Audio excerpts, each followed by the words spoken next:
Hey guys, everybody knows the story of the prodigal son, how he left the father and blew all of his inheritance on prostitutes and partying. And then when he was broke and starving, he came home and he said, I just want to be one of my dad's servants and I'll be happy. I'm going to start from that point. I just want to read this to you. And then I just want to share something. I seen a video just a little while ago, just literally like 20 minutes ago, a short video popped up in my feed that I need to respond to. This is Luke 15:21, and we'll read down to the end of the chapter. And the son said to him, Father, I have sinned against heaven and before you. I am no longer worthy to be called your son. But the father said to his servants, Bring quickly the best robe and put it on him, and put a ring on his finger and shoes on his feet, and bring the fatted calf and kill it, and let us eat and make merry. For this my son was dead and is alive. He was lost and he is found. And they began to make merry. They began to party. Now his elder son was in the field. And as he came and drew near to the house, he heard music and dancing. And he called one of the servants and asked what this meant. And he said to him, Your brother has come, and your father has killed the fatted calf, because he has received him safe and sound. But he was angry. The older brother was angry and refused to go in. His father came out and entreated him. But he answered his father, Behold, these many years I have served you, and I've never disobeyed your command. Yet you never gave me a kid that I might make merry and party with my friends. But when this son of yours came, who has devoured your living with harlots, you killed for him the fatted calf? And he said to him, Son, you are always with me, and all this is yours. All that is mine is yours. It was fitting to make merry and party and be glad. For this your brother was dead, and he is alive. He was lost, and he is found. So this short video popped up, and this young man seemed quite angry with us new converts. And he's like, he's a Catholic, and he's like, there's this gross trend going on in Catholicism where these new converts are made mini heroes, and they think they can teach us. He's like, look, I was baptized Catholic, I've been Catholic my whole life, you can't teach me nothing. Do me a favor and shut up for 2 decades. So I figured 2 decades, and then by the end of the video he was like, well, at least 1 decade be shut up. So I think even being quiet for 1 decade would count me out, would count Keith Nestor out, Catholic for Redneck, Michael Lofton. You would hear from none of us if this gentleman had his way. And I feel like reaching out to him and saying, brother, we're not trying to teach you anything. We're having a party. We were dead and now we're found. Come join the party. Stop sulking, get off the front porch, and come in and have a party with us. Everything the Father has is yours, brother. We lost. I left the Catholic faith at 19, I really didn't know it anyway. I was Catholic in name only. But for 30 years, I wasted not being a Catholic. You have, all that time. You never left. Be thankful. All that the church has is yours. I blew a lot of my inheritance. I'm not trying to teach you. I'm trying to bring more Protestants to the party. That's what I'm trying to do. I'm trying to bring more Protestants home. That's what Keith Nestor is trying to do. Thank God Steve Ray and Scott Hahn didn't shut up for 2 decades, because they were instrumental in bringing me to the party. When I had Steve Ray on here, we talked off air, and he said, me and you are kindred spirits. We talk Catholic with a Protestant accent. And he said, but this is good because it draws Protestants in. We know how to speak their language, and that's all we're doing, man.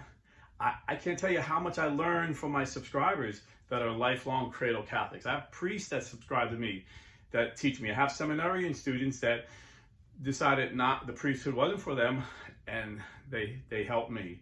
You know, I'm not trying to teach you anything. I'm trying to win non-Catholic Christians back to the Catholic faith.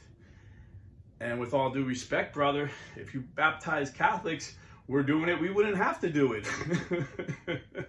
So, you know, it's like the other parable Jesus talked about, the, you know, taking the people to work. You know, the guy needed a worker, and one worker came for 12 hours, and then like 2 hours later, he picked up another worker. He worked for 10. But when it was all said and done, there was a guy that only worked an hour, and he paid them all the same. And the guys that were there all day got mad. And Jesus like, I gave you what I promised you. Don't worry about what I give them. You know, and technically, theologically, both of these parables are about the Pharisees. You know, they felt like they served God, and all these Gentiles came to the faith late, and they're getting heaven. That's not fair. So it's really theologically about the Pharisees and then us, you know. But can you see the parallel of some cradle Catholics? And most of you cradle Catholics are excited when we convert. You encourage us, and you're happy for us. But I've had this in the past where like cradle Catholics are like, who are you? You know, and they think I'm trying to teach them for some reason. I'm not trying to teach anybody. I'm trying to lead non-Catholic Christians to the Catholic faith, and I'm trying to teach cradle Catholics how to talk to them. You know, so yeah, I guess I am teaching you. I'm teaching you how to evangelize non-Catholic Christians, just like you might have a Latin missionary come to your church to teach you how to evangelize Latinos. You may have an African Catholic come and say, this is how we talk to Africans. You can win them over. This is what they would understand. You know, there's language barriers. You know, there's so much terminology that Catholics use that Protestants misunderstand. They totally misunderstand. When we say we venerate the saints, they hear we worship the saints. So I make it clear when I talk to Protestants, no, we just honor the saints. They deserve honor. You know, they can understand that. So anyway, I thought it was funny. He thought that we were gross. You know, we're gross. You know, we haven't been Catholic for more than a decade, and we're teaching. So, you know, we're just excited, brother. We're happy. We're down on the porch soaking. We're having a party, and a lot of Catholics join us and help us and party with us. You know, the joy of the Lord is our strength, brother. So I hope that helps anyone else is feeling that way, because this guy got a YouTube channel, so he's able to express it. But I would imagine other people feel that way if he feels that way. So I'm learning every day, and I know I make mistakes, and sometimes I have to apologize. I've had more than one apology video where I've made a mistake. But this is new evangelization. Pope Francis said every baptized Catholic is called to evangelize. Not baptized Catholics that never left the faith, not baptized Catholics that came back and waited 2 decades to start preaching. No, every baptized Catholic is called to evangelize. And we each have different gifts, and we each have different methods of evangelizing. I feel like the Lord told me to do it this way. And to this person, appreciate your thoughts, but you're not my Lord. You know, and you're not my conscience. You're just a man with an opinion that differs from mine. But I'm sure you're a good man and you mean well. And, you know, probably will never see this, but if you do, I love you, brother. And I hope you understand that I could probably learn a lot from you. And I know this because you're a cradle Catholic. And if we were friends, I'd ask you a bunch of questions. But I don't know you. But I do know there's a lot of evangelicals that watch this, and they tell me I'm helpful to them in explaining the faith. And a lot of them have come over and crossed the Tiber. Same thing with Catholic for Rednecks. Same thing with Michael Lofton. Same thing with Keith Nesters. You know, if we would have waited 2 decades, maybe we would have been disobeying God. Maybe we would have been obeying you and your opinion, but we would be disobeying God. So anyway, God bless, stay Catholic. And do me a favor, if you're buying or selling real estate, please go to realestateforlife.org and support a pro-life Catholic real estate company that has the most professional, the most ethical, and the most on fire Catholic Christians and Protestant Christians working for them. God bless.